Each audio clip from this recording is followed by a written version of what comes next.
The night air was cold, but I barely felt it. My hands gripped the steering wheel, my knuckles turning white as I stared at the scene unfolding in front of me. A dimly lit parking lot, the glow of streetlights flickering above, and two figures standing near a sleek black car. One of them was my wife, Emily. She stood close to him, tilting her head back as she laughed, a laugh I hadn't heard in years, the kind of laugh that used to be reserved for me. She reached out, brushing a hand over his chest, her fingers tracing small circles over the fabric of his shirt, the way she used to touch me. And then, before I could even process what was happening, she leaned in and kissed him. It wasn't a brief, guilty kiss. It was slow, deliberate, filled with something I hadn't seen in our marriage for a long time. Affection, desire, a kind of connection she no longer had with me. My stomach twisted, a sickening weight settling in my chest. My pulse pounded in my ears as I watched them, unable to tear my eyes away. He wrapped his arm around her waist, pulling her closer, holding her in a way that should have been mine. She didn't resist. She didn't hesitate. She gave herself to him without a second thought. I had suspected it for months. The sudden late nights, the excuses, the way she had started avoiding my touch. I had convinced myself I was overthinking, that I was being paranoid. But standing here now, watching my wife in the arms of another man, I realized the truth had been right in front of me all along. She had betrayed me. I exhaled slowly, forcing myself to stay in control. I wanted to confront them. I wanted to demand answers, to hear her try to justify the unjustifiable. But something inside me told me to wait, to be smarter about this. Instead of reacting, I reached into my pocket and pulled out my phone. With steady hands, I recorded every second.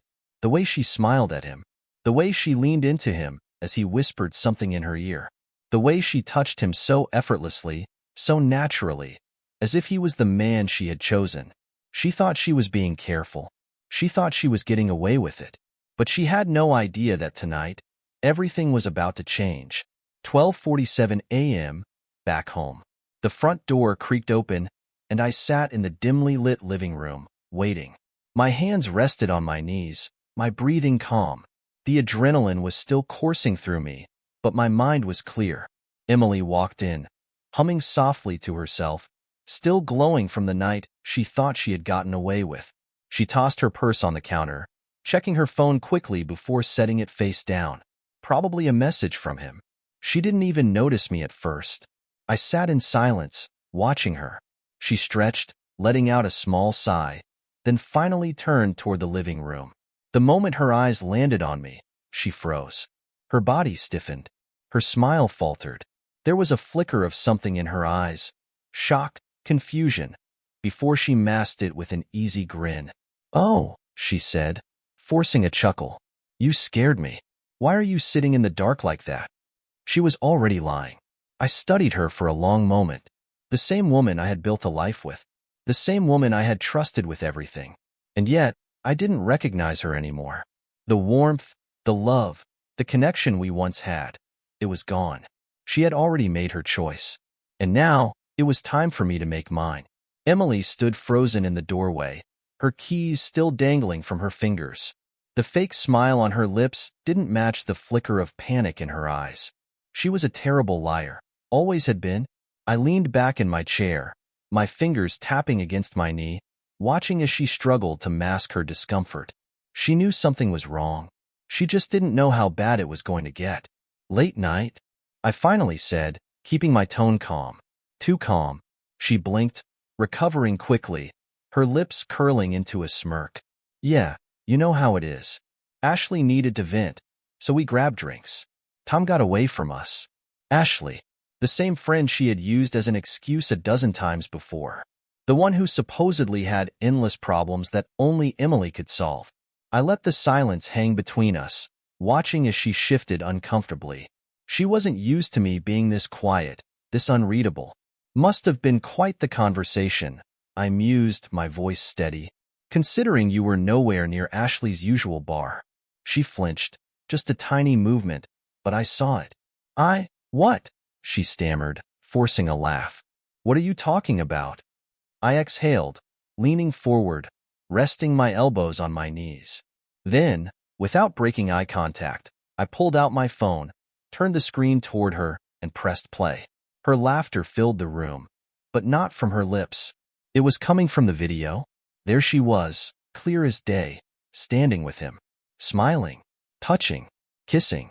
Every second of her betrayal played out on the screen, a painfully undeniable truth staring her in the face. Her expression shattered, her breath caught in her throat. She knew there was no talking her way out of this, no twisting the truth. I tilted my head. Ashley sure looks different. For a moment, she didn't speak. Her mouth opened, then shut. She was scrambling, her mind racing for an excuse, for a way to regain control. And then, she did exactly what I expected. She lied. "That's not what it looks like," she blurted out. He's just a friend. We were just talking, and he kissed me. I didn't mean for it to happen." I let out a short, humorless laugh. "You didn't mean to wrap your arms around him? You didn't mean to laugh while he touched you? You didn't mean to go home with him?" Her face twisted, her eyes darting around as if searching for the right words. "I was drunk. It was a mistake." I shook my head. "You weren't drunk, Emily. You were smiling. You were happy." Her expression darkened, and I saw the shift happen. The moment she realized that playing the helpless victim wasn't going to work. And just like that, she turned cruel. "You know what?" she snapped, her voice sharp. "Maybe if you actually paid attention to me, I wouldn't have needed to find someone else." There it was. The blame, the deflection, the desperate attempt to make this my fault. I felt a strange sense of calm wash over me. The anger I had expected, the heartbreak I should have been feeling, it was fading, because I finally saw her for who she really was. "You're unbelievable," I said quietly. She folded her arms, lifting her chin defiantly. "You act like you're some perfect husband, but you're not. You work late. You barely talk to me anymore. What did you expect?" I studied her, my stomach twisting. This wasn't regret. This wasn't guilt. This was entitlement. She genuinely believed that her betrayal was justified, that she had the right to do this because, in her mind, I had already failed her first. "You're right," I said finally, standing up. "I should have paid more attention, because if I had, I would have seen what a mistake it was to ever trust you." Her mouth tightened, her eyes flashing with something dangerous. "So, what now? You're gonna leave me? Run away like a coward?" I stepped closer, lowering my voice. "No, Emily. You're the one who just lost everything." She scoffed, rolling her eyes. "Oh, please. You're not going anywhere. You wouldn't dare break up this family." That made me laugh. "You broke this family the second you decided I wasn't enough." For the first time, something like fear flickered in her eyes. Because she knew. She had pushed too far, and she had no idea what was coming next. Emily's smirk wavered, just slightly, but I caught it. She thought she had the upper hand, that I would scream, break something, beg for an explanation, that I would let her twist this into a debate about my failures as a husband.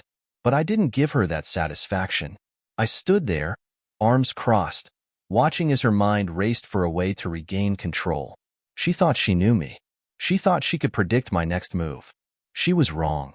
"You really think you're gonna walk away from this?" she scoffed, tilting her head. "That easy?" My jaw tightened, but I kept my voice even. "It was easy for you, wasn't it? Lying to my face, going behind my back, treating me like an idiot while you—" I stopped myself, took a breath. She didn't deserve my anger. She didn't deserve any more of my energy. Instead, I pulled my phone from my pocket and started scrolling.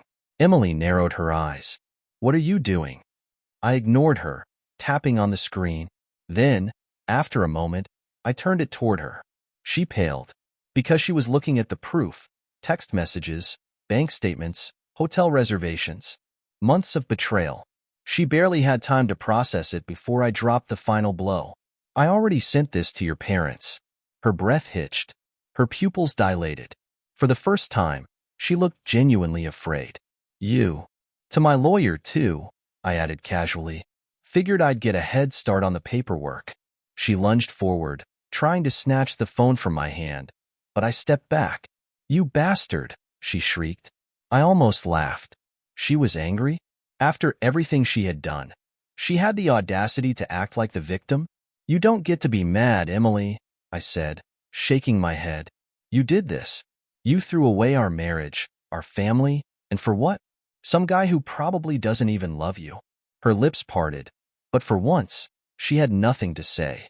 The silence stretched, thick and suffocating.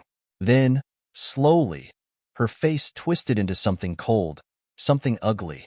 You think you're the only one who can play this game, she sneered. You really believe you're gonna walk away clean? You want to ruin me? Fine, but don't think I won't fight back. I stared at her, almost impressed. Even when caught, even when the walls were closing in, she refused to take responsibility. I don't need to ruin you, I said. You already did that yourself. She scoffed. Oh, please. What? You think some texts and a few videos are gonna make people take your side? They'll believe whatever I tell them. And let's be real, who do you think the court is gonna favor? I clenched my jaw. She was right about one thing. The system often worked against men in situations like this.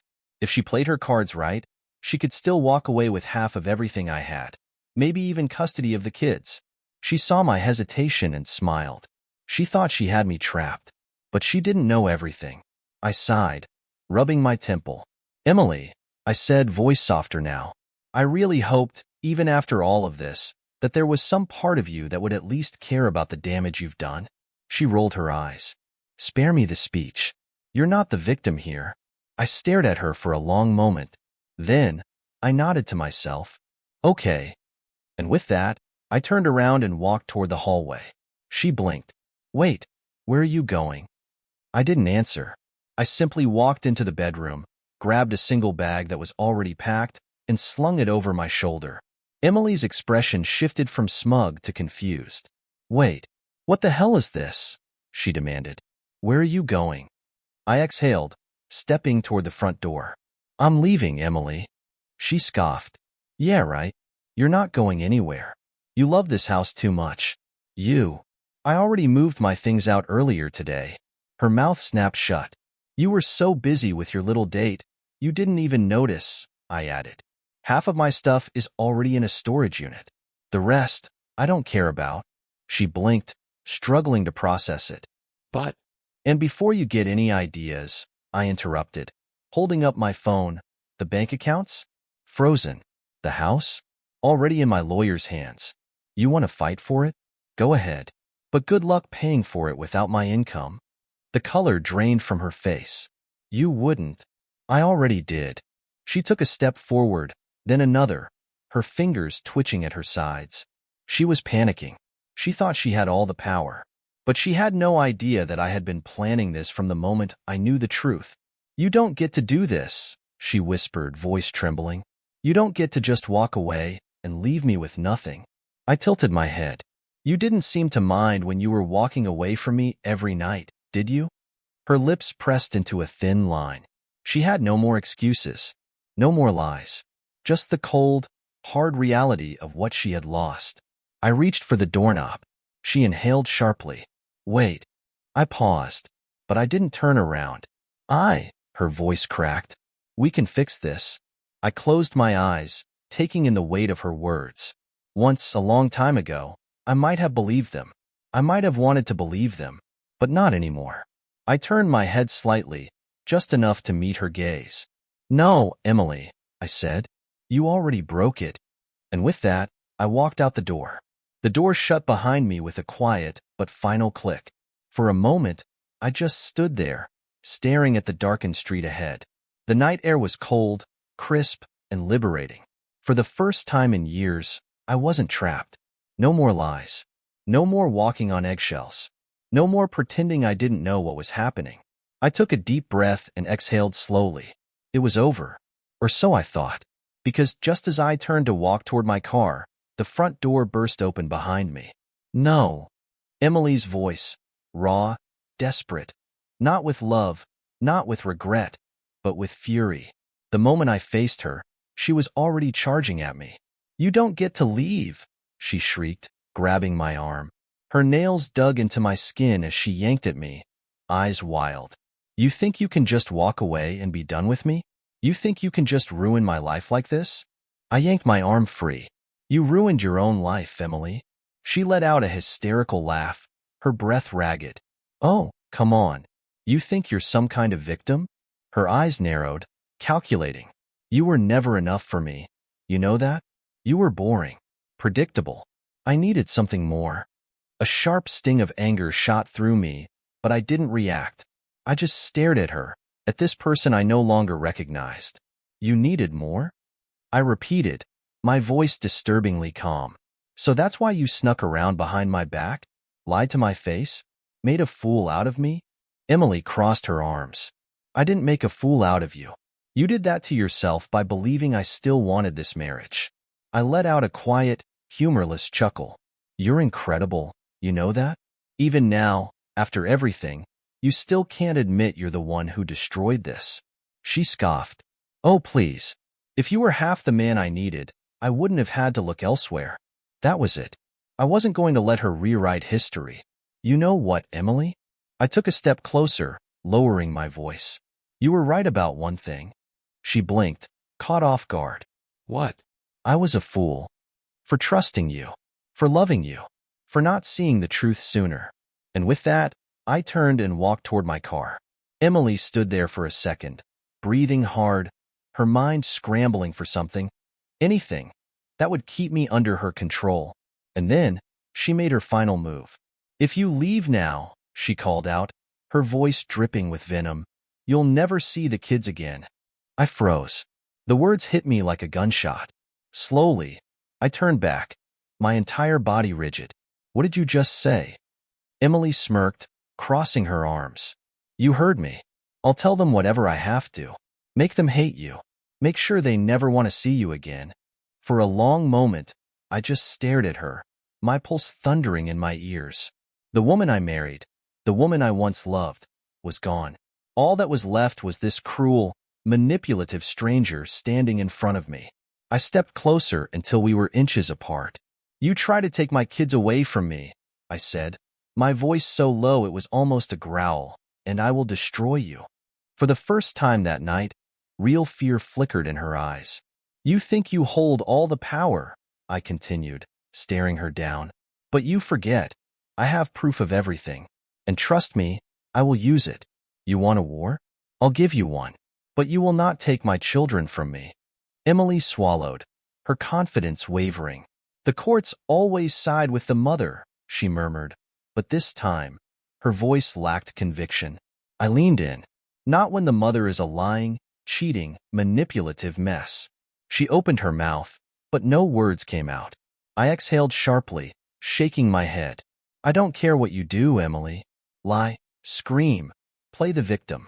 But the second you try to use our kids as weapons, I stepped back, glaring at her. That's when you lose everything. For a moment, she just stood there, gripping the doorframe so tightly her knuckles turned white. Then, with a frustrated huff, she turned and stormed back inside, slamming the door shut behind her. I didn't move. I knew this wasn't over. Not by a long shot. But for now, I got in my car, gripping the steering wheel so hard my fingers ached. I took a deep breath, trying to steady myself. This was just the beginning. I had won the first battle, but the war was far from over. I barely slept that night.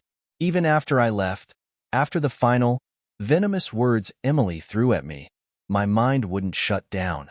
I kept replaying everything, every betrayal, every lie, every manipulation, over and over. But what haunted me most weren't her words. It was the threat. If you leave now, you'll never see the kids again. That single sentence had burned itself into my brain. She wasn't bluffing. I knew Emily too well. She was cruel when she didn't get her way. And now, with her carefully constructed world collapsing, she would lash out. She would make me pay. By the time the sun rose, I had made my decision. If Emily wanted a war, I would not fight fair. By noon, I was sitting across from the best divorce lawyer in the city, Mark Calloway, a sharp, seasoned attorney with a reputation for ruthless efficiency. His office was clean, professional, with large glass windows overlooking downtown. He skimmed over the file I had brought him, text messages, emails, screenshots of hotel reservations Emily had stupidly left in our shared bank statements. After a few minutes, he leaned back, studying me with a calculating gaze. "This is good," he said, tapping the file. "It's a solid foundation to work with. But I need to know something before we proceed." I met his gaze. "What? How far are you willing to go?" I clenched my fists. "As far as it takes to keep my kids." Mark nodded approvingly. "Then you need to prepare yourself. Your wife," he glanced at the file. "Emily. She's going to fight dirty. She'll use the kids, she'll twist the truth, and she'll paint you as the villain. Are you ready for that?" I didn't hesitate. "Yes." His lips curled into a slight smirk. "Good. Then let's get started." The next few weeks were a blur of legal battles, custody hearings, and emotional warfare. Emily didn't waste a second launching her counterattack. She told the kids horrible lies about me. "Your father is leaving because he doesn't love us anymore. He's trying to take you away from me. He has a new girlfriend already.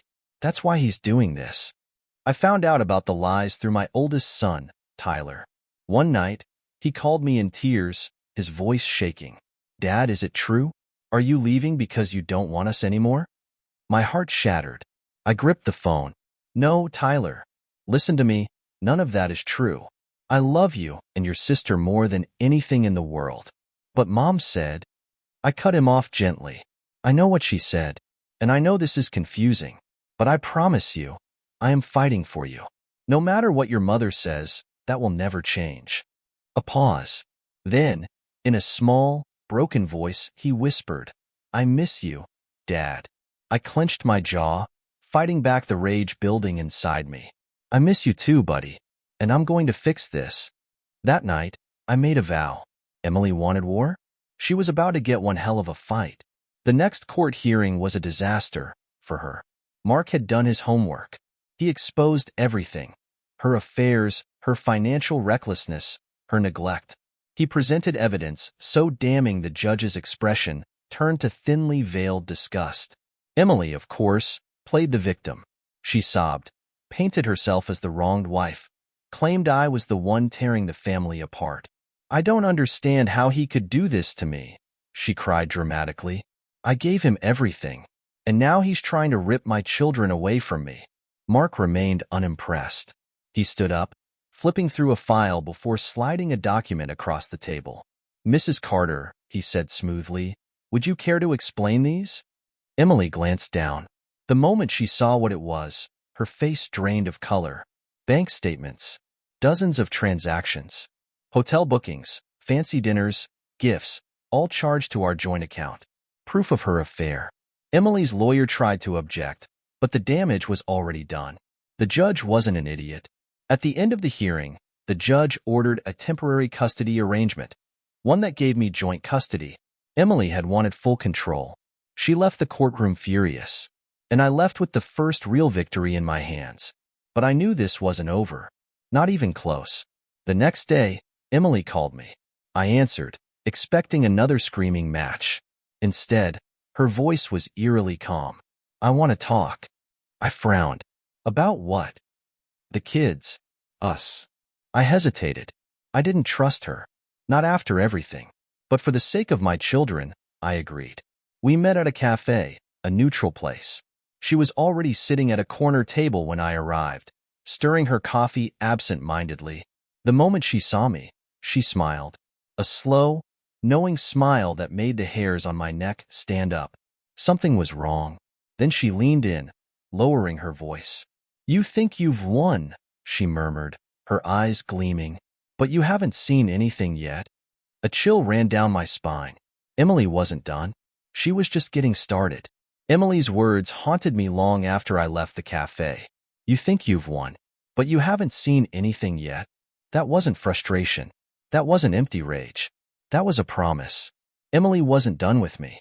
And deep down, I knew she was about to do something terrible. The next few days were strangely quiet. Too quiet. Emily didn't call, didn't text, didn't try to bait me into another argument. It was like she had disappeared. That should have been a relief. But instead, it felt like standing in the eye of a hurricane, the silence before the storm. Then it happened. I was at work when I got the call. Unknown number. I hesitated before answering. Hello? A cold, professional voice responded. Is this Mr. Carter? I stiffened. Yes. Who is this? This is Officer Daniels with Child Protective Services. We need you to come in for questioning regarding an urgent matter involving your children. My blood ran cold. What?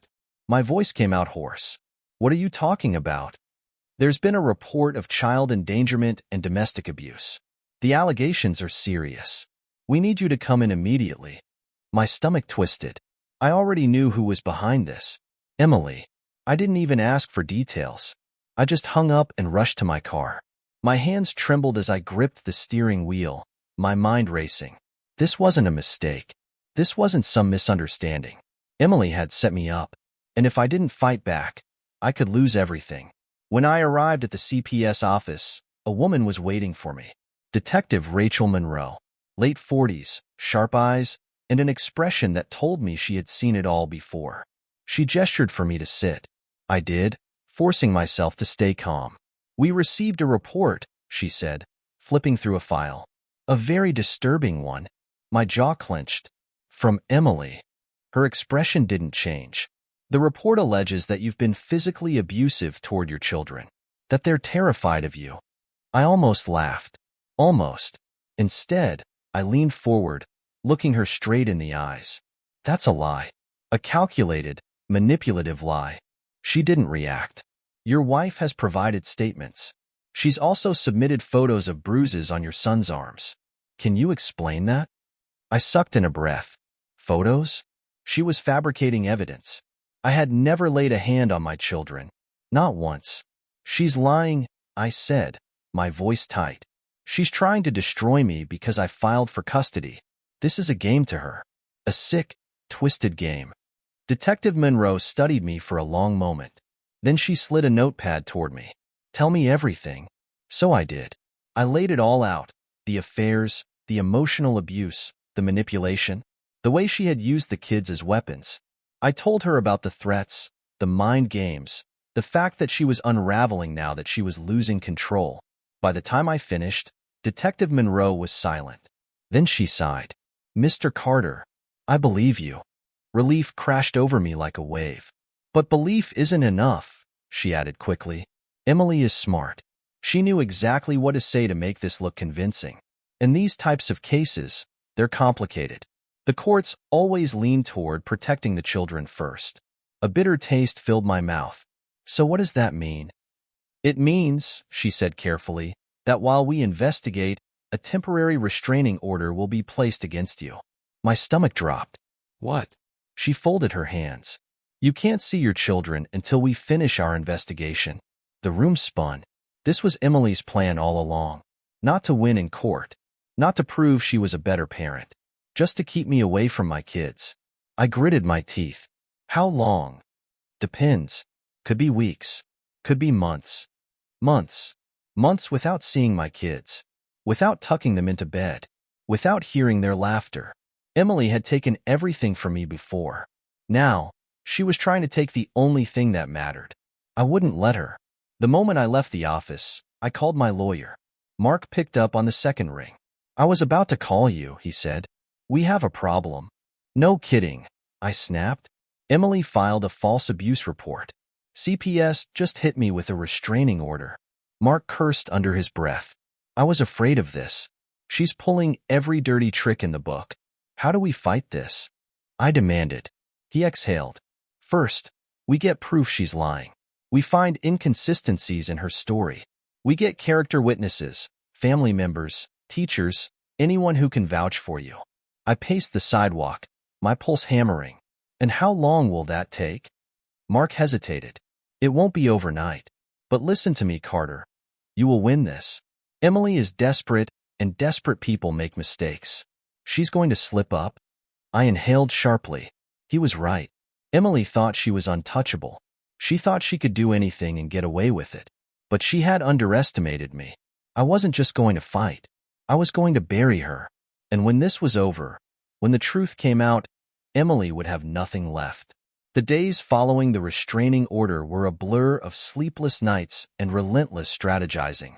Every waking moment was consumed by the need to dismantle Emily's lies. Mark had been right.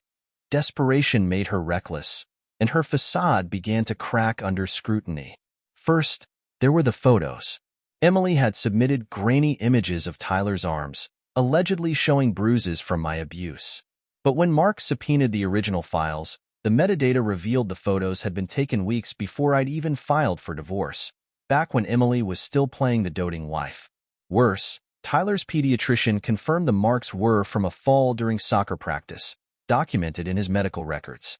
Emily hadn't counted on anyone cross-referencing dates. Then there were the witnesses. Emily's narrative relied on portraying me as volatile and neglectful, but her stories crumbled under the weight of contradictory accounts. My co-workers testified to my dedication as a father, often leaving early to attend school events. Neighbors recalled seeing me play with the kids in the yard, while Emily was conspicuously absent. Even Ashley, her once loyal alibi, cracked under legal pressure. Threatened with perjury charges, she admitted to covering for Emily's affairs, revealing a pattern of manipulation that stretched back years. But the most damning evidence came from an unexpected source, Emily herself. In her arrogance, she kept a journal, a digital diary filled with venomous rants and meticulous plans to ruin me. She'd stored it on a cloud account linked to our old family laptop, which I still had access to. The entries were chilling. October 12th. He thinks he's so clever with his lawyer, but he'll regret crossing me. The kids are mine. I'll make sure of it. November 3rd, called CPS Today. Planted the idea of bruises. Let's see him talk his way out of that. Mark's team authenticated the journal, and its contents painted Emily not as a victim, but as a calculated predator. The court ordered a psychological evaluation, and the results were unequivocal. Narcissistic tendencies, manipulative behavior, and a blatant disregard for the children's emotional well-being. Yet Emily refused to yield. She escalated her attacks, flooding social media with sob stories about being abandoned by a cruel husband. She enlisted friends to harass me online, and once, a brick sailed through my apartment window with a note, "Stay away from your kids." The police traced it to one of Emily's cousins, but the damage was done. The court of public opinion was turning into a battlefield.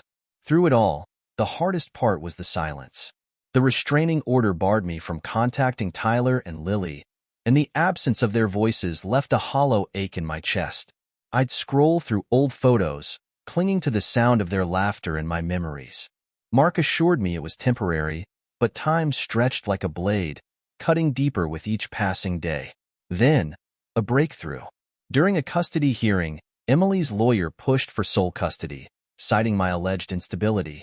But when Mark presented the journal entries, the courtroom stilled. The judge, a stern woman with a reputation for zero tolerance toward perjury, fixed Emily with a glacial stare. "Mrs. Carter," she said, her voice sharp as steel, "do you have anything to say for yourself?" Emily's mask slipped. Panic flashed across her face before she defaulted to tears. He forged those. He's trying to destroy me." But the evidence was irrefutable. The judge adjourned the hearing, ordering an emergency review of the restraining order. By evening, it was lifted. When I saw Tyler and Lily again, it was in a sterile visitation room. They ran to me, their small bodies colliding with mine in a tangle of relief and tears. Lily buried her face in my shoulder, sobbing, "Mommy said you didn't love us anymore." I held them tighter, whispering promises I intended to keep. "I will always love you, no matter what." Emily's grip was slipping, but she had one card left to play. The final hearing was set for a bleak December morning, the skies heavy with unshed snow. Emily arrived flanked by her lawyer, her posture defiant, but her eyes betrayed her crumbling resolve. The courtroom buzzed with tension. Reporters lurked outside, drawn by the scandal's salacious twists. Mark had warned me this would be brutal. Emily's legal team, now scrambling to salvage her credibility, planned to attack my character. They subpoenaed old colleagues, dredged up minor arguments from our marriage, and even insinuated I'd driven Emily to cheat through neglect. But their tactics reeked of desperation. Then, Emily took the stand. Under oath, she spun a tale of emotional abandonment, painting herself as a martyr trapped in a loveless marriage. I wanted to fix things, she wept, but he shut me out. The affairs, they were a mistake, a cry for help. But when Mark cross-examined her, her story unraveled. Mrs. Carter, he began, cool and methodical. You claim your husband's neglect drove you to cheat. Yet records show he attended every parent-teacher conference, doctor's appointment, and school play for the past 5 years. Can you explain your absence from these events? Emily hesitated. I was busy. Busy? Mark arched a brow. Busy with your multiple affairs, perhaps? Or busy planning to falsify abuse claims? Objection, her lawyer barked. Sustained, the judge said, but the damage was done. Mark continued, dismantling her testimony piece by piece. He highlighted financial records showing Emily's extravagant spending on her affairs, contrasted with my frugal savings for the kids' college funds. He played voicemails of her threatening to make sure you never see them again, her voice venomous and clear. Finally, he submitted the journal. The courtroom listened in stunned silence as the prosecutor read Emily's own words aloud. Her gleeful scheming, her contempt for the children she claimed to protect, her admission of fabricating evidence. By the end, even her lawyer looked ill. When the judge finally ruled, her words were succinct. Custody is awarded to Mr. Carter. Mrs. Carter will have supervised visitation, pending further psychological evaluation. Any attempts to undermine this decision will result in termination of parental rights. Emily's scream echoed through the room. You can't do this. They're my children. But the gavel fell, and it was over. Outside, the first snowflakes began to fall. Tyler and Lily waited with a social worker, their faces wary but hopeful. When I knelt to hug them, Lily whispered, Are we going home with you, Daddy? Yes, I said, my voice thick.